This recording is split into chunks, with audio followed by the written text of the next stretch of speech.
Most expected questions from the chapter ರೇ optics and optical instruments. ಇದನ್ನ ನಾವು ಈ ವಿಡಿಯೋ ತಿಳ್ಕೊಳ್ತಿದ್ದೀವಿ. ಅಂದ್ರೆ 2 ಮಾರ್ಕ್ಸ್ 3 ಮಾರ್ಕ್ಸ್ ಹಾಗೆ 5 ಮಾರ್ಕ್ಸ್ ಕ್ವಶನ್ ಈ ಚಾಪ್ಟರ್ ಇಂದ ಯಾವುದನ್ನು ನಾವು ಎಕ್ಸ್ಪೆಕ್ಟ್ ಮಾಡಬಹುದು ಅದನ್ನು ತಿಳಿಸ್ತಾ ಇದ್ದೀನಿ.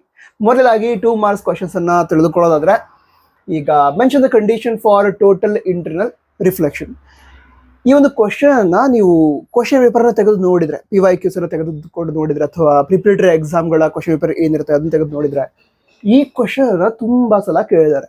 ಸೊ ಇದನ್ನ ಯಾವುದೇ ಕಾರಣಕ್ಕೂ ಸ್ಕಿಪ್ ಮಾಡಬೇಡಿ. ಇದು ಮೋಸ್ಟ್ ಎಕ್ಸ್ಪೆಕ್ಟೆಡ್ ಕ್ವಶನ್ ಅಂತ ಹೇಳ್ಬಹುದು. ಅಂದ್ರೆ ಅದೇ ಕ್ವಶನ್ ಬರುತ್ತೆ ಅಂತ ಹೇಳೋಕ್ಕಾಗಲ್ಲ, ಬಟ್ ಆ ಕ್ವಶನ್ ಬರುವಂತ ಚಾನ್ಸಸ್ ತುಂಬಾ ಜಾಸ್ತಿ ಇದೆ ಅಂತ ಹೇಳ್ಬಹುದು.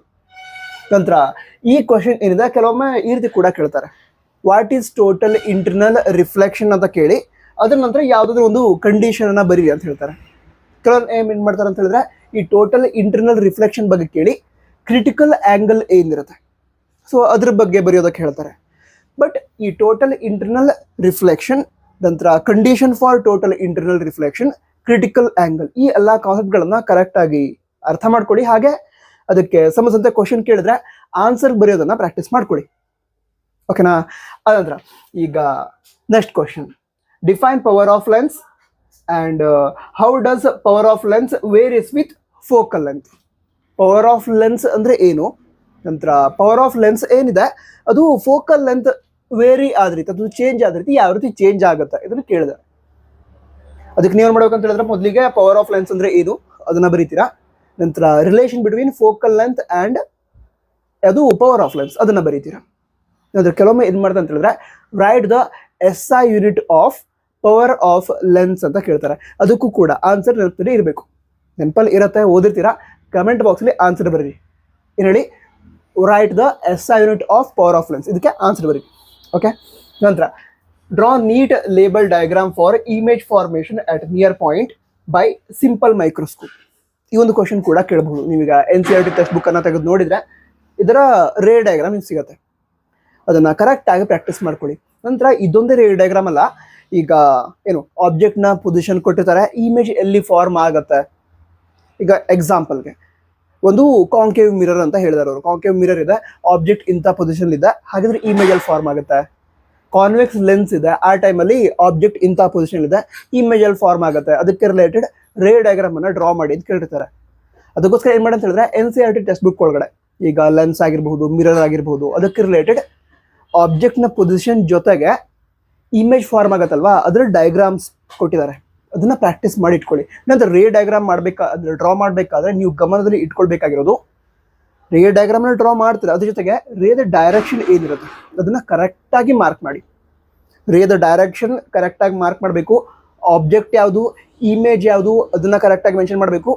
ನಂತರ ಏನು ಆಪ್ಟಿಕ್ ಸೆಂಟರ್ ಅದನ್ನೆಲ್ಲ ಏನು ಮಾರ್ಕ್ ಮಾಡೋದಿರುತ್ತೆ ಅದನ್ನ ಕರೆಕ್ಟ್ ಆಗಿ ಮಾರ್ಕ್ ಮಾಡಿ. ಫೋಕಲ್ ಅಂತ ಮೆನ್ಷನ್ ಮಾಡೋದಿದ್ರೆ ಅದನ್ನ ಮೆನ್ಷನ್ ಮಾಡೋದು ಎಲ್ಲ ಕರೆಕ್ಟ್ ಆಗಿ ಡ್ರಾ ಮಾಡಿ ಪ್ರಾಕ್ಟೀಸ್ ಮಾಡಿ ಇಟ್ಕೊಂಡ್ರಿ. ಯಾಕಂತ ಹೇಳಿದ್ರೆ ಹೇಳಿದ್ನಲ್ವಾ, ರೇ ಡಯಾಗ್ರಾಮ್ಸ್ ಏನಿರುತ್ತೆ ಅದನ್ನ ಕೇಳ್ತಾರೆ 2 ಮಾರ್ಕ್ಸ್ಗೆ. ನೆಕ್ಸ್ಟ್ ಯಾವ ಕ್ವಶನ್ ಅನ್ನ ನಾವು ಎಕ್ಸ್ಪೆಕ್ಟ್ ಮಾಡಬಹುದು ಅಂತ ತಿಳ್ಕೊಳ್ಳೋದಾದ್ರೆ, mention any 2 applications of optical fibre. Optical fibre ಬಗ್ಗೆ ಕೂಡ ಕೇಳಬಹುದು. ಅಪ್ಲಿಕೇಶನ್ಸ್ ಆಫ್ ಆಪ್ಟಿಕಲ್ ಫೈಬರ್ ನೆನಪಿನಲ್ಲಿ ಇಟ್ಕೊಂಡಿರಿ. ಅದರ ನೆಕ್ಸ್ಟ್ ಈಗ state loss of refraction. Okay, refraction, loss of refraction, 2 loss ಇದೆ. ಒಂದು ಲಾ ಬರೆದ್ರೆ 1 ಮಾರ್ಕ್, ಮತ್ತೊಂದು ಲಾ ಬರೆದ್ರೆ ಮತ್ತೊಂದು ಮಾರ್ಕ್. ನಂತರ ಈ ಲಾಸ್ ಆಫ್ ರಿಫ್ರಾಕ್ಷನ್ ಏನಿದೆ ಅದು ನಿಮಗೆ ಲ್ಯಾಬ್ ಎಕ್ಸಾಮ್ಲು ಕೂಡ ವೈವಾದಲ್ಲಿ ಕೇಳ್ತಾರೆ. ಸೊ ಲಾಸ್ ಆಫ್ ರಿಫ್ರಾಕ್ಷನ್ ನೆನಪಿನಲ್ಲಿ ಇಟ್ಕೊಂಡಿರಿ. ಲಾಸ್ ಆಫ್ ರಿಫ್ರಾಕ್ಷನ್ ಅಷ್ಟೇ ಅಲ್ಲ, ಲಾಸ್ ಆಫ್ ರಿಫ್ಲೆಕ್ಷನ್ ಅದು ಕೂಡ ನೆನಪಲ್ಲಿ ಇರಬೇಕು. ನಂತರ ಲಾಸ್ ಆಫ್ ರಿಫ್ರಾಕ್ಷನ್ ಅಲ್ಲಿ ಸೆಕೆಂಡ್ ಲಾ ಏನಿದೆ ಅದನ್ನ ಸ್ನೆಲ್ಸ್ ಲಾ ಅಂತ ಕರೀತಾರೆ. ಅದನ್ನ ಮ್ಯಾಥಮೆಟಿಕಲ್ ಫಾರ್ಮ್ ಅಲ್ಲಿ ಬರೆಯೋದು ಅದು ಕೂಡ ಗೊತ್ತಿರಬೇಕು. ಸೊ ಕರೆಕ್ಟ್ ಆಗಿ ಪ್ರಾಕ್ಟೀಸ್ ಮಾಡ್ಕೊಳ್ಳಿ. ಅದರ ನೆಕ್ಸ್ಟ್ ಈಗ mention lens makers formula and explain terms. Lens makers formula ಏನಿದೆ ಅದರ ಮ್ಯಾಥಮೆಟಿಕಲ್ ಎಕ್ಸ್ಪ್ರೆಷನ್ ಬರೆದು ಅದರಲ್ಲಿರುವಂಥ ಟರ್ಮ್ಸ್ ಅನ್ನ ಬರೀಬೇಕಾಗತ್ತೆ. ಇಷ್ಟು ಬರೆದ್ರೆ 2 ಮಾರ್ಕ್ಸ್ ಕೊಡ್ತಾರೆ. ನಂತರ 3 ಮಾರ್ಕ್ಸ್ ಕ್ವಶನ್ ಅನ್ನ ತಿಳಿದುಕೊಳ್ತಾ ಹೋಗೋಣ. ಅದಕ್ಕಿಂತ ಮೊದಲು ವಿಡಿಯೋ ಹೆಲ್ಪ್ ಆಗ್ತಿದ್ರೆ ತಪ್ಪದೆ ಲೈಕ್ ಮಾಡಿ. ಯಾಕಂತ ಹೇಳಿದ್ರೆ ನೀವು ಲೈಕ್ ಮಾಡ್ತೀರಾ, ನಂತರ ವಿಡಿಯೋದಿಂದ ಅಕಸ್ಮಾತ್ ಹೆಲ್ಪ್ ಆಗಿದ್ರೆ ಇದೊಂದು ಯೂಸ್ ಆಯಿತು ಮತ್ತೆ ರಿಸೀವ್ ಮಾಡಿ ಅಂದರೆ ವೀಡಿಯೋಸನ್ನ ಮಾಡಿ ಅಂತ ಏನು ಹೇಳ್ತೀರಾ, ಅದರಿಂದ ನಮ್ಗೆ ತುಂಬ ಮೋಟಿವೇಶನ್ ಸಿಗುತ್ತೆ ಮತ್ತೆ ವರ್ಕ್ ಮಾಡಬೇಕು ಅಂತ. ಸೊ ವಿಡಿಯೋ ಹೇಗೆ ಅನಿಸ್ತು ಅದ್ರ ಬಗ್ಗೆ ಕೂಡ ಕಮೆಂಟ್ ತಿಳಿಸಿ. ಹಾಗೆ ವಿಡಿಯೋ ತಪ್ಪದೆ ಲೈಕ್ ಮಾಡಿ. ಈ ಚಾಪ್ಟರ್ ಏನಿದೆ ರೇ ಆಪ್ಟಿಕ್ಸ್ ಅಂಡ್ ಆಪ್ಟಿಕಲ್ ಇನ್ಸ್ಟ್ರೂಮೆಂಟ್ಸ್, ಇದರಿಂದ 3 ಮಾರ್ಕ್ಸ್ ಅಲ್ಲಿ ಕೇಳಬಹುದಾದ ಡೆರಿವೇಶನ್ಸ್ ಕೂಡ ಇದಾವೆ. ಯಾವ್ಯಾವುದು ಅಂತ ಹೇಳ್ಕೊಳ್ತಾ ಹೋಗೋದಾದ್ರೆ, derive the expression for equivalent focal length of the combination of two thin convex lenses kept in contact.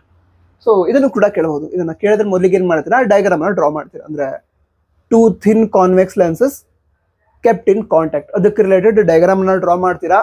ನಂತರ ಆಬ್ಜೆಕ್ಟ್ ಇಮೇಜಲ್ಲಿ ಫಾರ್ಮ್ ಆಗುತ್ತೆ, ರೇ ದ ಡೈರೆಕ್ಷನ್ ಅದನ್ನೆಲ್ಲ ಮಾರ್ಕ್ ಮಾಡ್ತೀರಾ. ಡೈರೆಕ್ಷನ್ ಅನ್ನ ಮಾರ್ಕ್ ಮಾಡೋದು ಮರಿಬೇಡಿ. ಈ ಹಿಂದೆ ಹೇಳಿದ್ದೆ ಮತ್ತೆ ಯಾಕೆ ಹೇಳಿದೆ ಅಂತ ಹೇಳಿದ್ರೆ ತುಂಬಾ ಸ್ಟೂಡೆಂಟ್ಸ್ ಮರಿಬೇಡಿ. ಅಕಸ್ಮಾತ್ ಏನಾದ್ರು ಮಾರ್ಕ್ ಮಾಡೋದನ್ನ ಬಿಟ್ರೆ ಮಾರ್ಕ್ಸ್ ಕೂಡ ಕಟ್ ಆಗುತ್ತೆ. ಸೊ ಮೊದಲಿಗೆ ಏನು ಮಾಡ್ತೀರಾ, ಅದಕ್ಕೆ ರಿಲೇಟೆಡ್ ಡಯಾಗ್ರಾಮ್ ಡ್ರಾ ಮಾಡ್ತೀರಾ. ನಂತರ ಕನ್ಸಿಡರೇಷನ್ ಬರೀತೀರಾ. ನಂತರ ಡೆರಿವೇಶನ್ ಸ್ಟೆಪ್ಸ್ ಅನ್ನ ಬರೆದು ಕರೆಕ್ಟಾಗಿ ಬರೆದ್ರೆ ಫುಲ್ ಮಾರ್ಕ್ಸ್ ಸಿಗುತ್ತೆ. ಫುಲ್ ಮಾರ್ಕ್ಸ್ ಎಷ್ಟು 3 ಮಾರ್ಕ್ಸ್ ಸಿಗುತ್ತೆ. ಓಕೆನಾ.